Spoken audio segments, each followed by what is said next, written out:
Hi, my name is Miss Emily, and we're going to be reading If You Give a Mouse a Cookie today by Laura Numeroff and illustrated by Felicia Bond. Sorry about the glare. This is actually way older than I remember it being. It's at least 25 years old. This is a special edition. Ooh, this glare is driving me crazy. Hopefully it'll be better on the inside. So this is with thanks to HarperCollins Publishers for allowing us to do this story time. And I love mice. They're one of my favorite little animals, even though I don't know that I'd love to see one in my house. But I love mice. I think they're so cute, and especially this one. So this is If You Give a Mouse a Cookie. You can see he's already down here with this little backpack.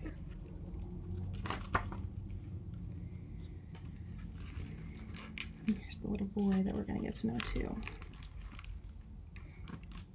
If you give a mouse a cookie, look at how excited he is. He's going to ask for a glass of milk. When you give him the milk, he'll probably ask you for a straw. When he's finished, he'll ask for a napkin, which is a good idea because look at all those crumbs. Then he'll want to look in a mirror to make sure he doesn't have a milk mustache. Where is he? Oh, there he is, looking in the mirror. You'll have to help him. When he looks into the mirror, he might notice his hair needs a trim, just his one hair. So he'll probably ask for a pair of scissors. Oh, he's gonna do an at-home haircut, quarantine haircut. When he's finished giving himself a trim, he'll want a broom to sweep up. Ooh, that's a lot more than one hair. That's a lot of hairs. He'll start sweeping. He might get carried away and sweep every room in the house. Oh my goodness. He's sweeping up a storm. He may even end up washing the floors as well. Well, that's very helpful. Look at all this. Ooh, he's a clean, mean machine. When he's done, he'll probably want to take a nap, which seems fair. It's a lot of work for one little mouse. You'll have to fix up a little box for him with a blanket and a pillow. Make a little bed.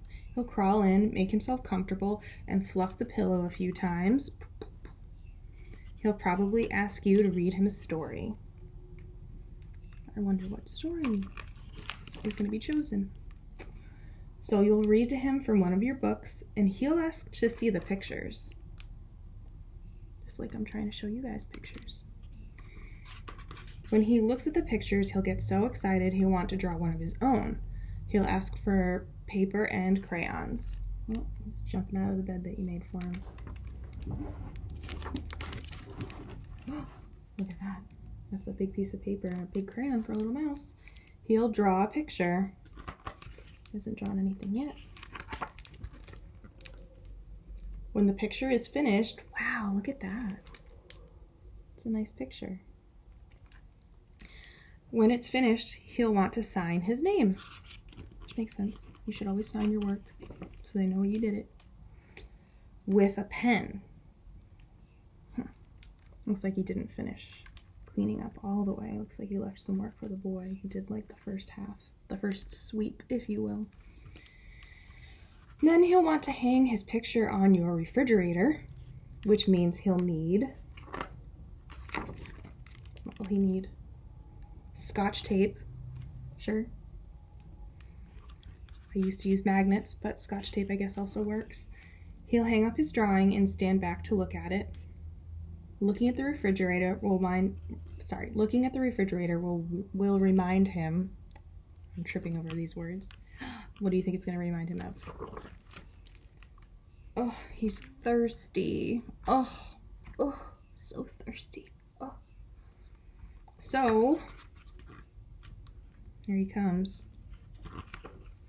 Poor boy is very sleepy from keeping up with the mouse all day.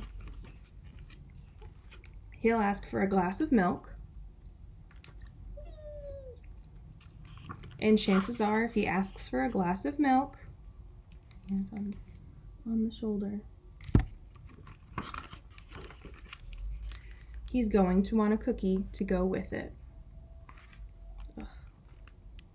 What a big day. Big day for both of them, huh? So that is the end. That is if you give a mouse a cookie. I have a little craft. It's not anything too crazy, but I'll put the links in the description and or in the comment section on Facebook. But basically it's a little page you can print out or you can make your own, and it says M is for mouse, and here's your mouse. You can color him in. Again, I always think coloring and illustrations are really interesting because, like, when you first look at the mouse, you might be like, oh, he's just gonna be brown, and that's what I thought, but he's actually got pink around the edges. Ooh, gosh, that color. There we go. Pink around the edges of his ears. So anyway, so here's a little mouse, and then also there are cookies that you can print out, and you can give as many as you want to make. So here's a cookie. So that's 1, 2, and 3. That's how many I did, because I feel like 3 is a sufficient amount of cookies for a little tiny mouse, but you can go crazy. So that is the story time for today. Please make sure to like and subscribe. Turn the notifications on in YouTube for our channel if you'd like to be notified every time we do something new and exciting, like a story time, or we have other things too, not just story times, like puzzles, coloring, all sorts of stuff. So that's the deal with that. It's very warm today, so I am gonna go before I start melting, but I am thinking of you all, and we're doing curbside service at all locations now. So if you have books or movies that you'd like to borrow, make sure you call your local library, at least in Providence. I think most of the state is also doing it as well at this point. There's a few exceptions, but anyway, call your library and we'll get you some stuff to read at home, and then obviously tune in for story times all week. Okay, thank you so much. Have a great day. Bye.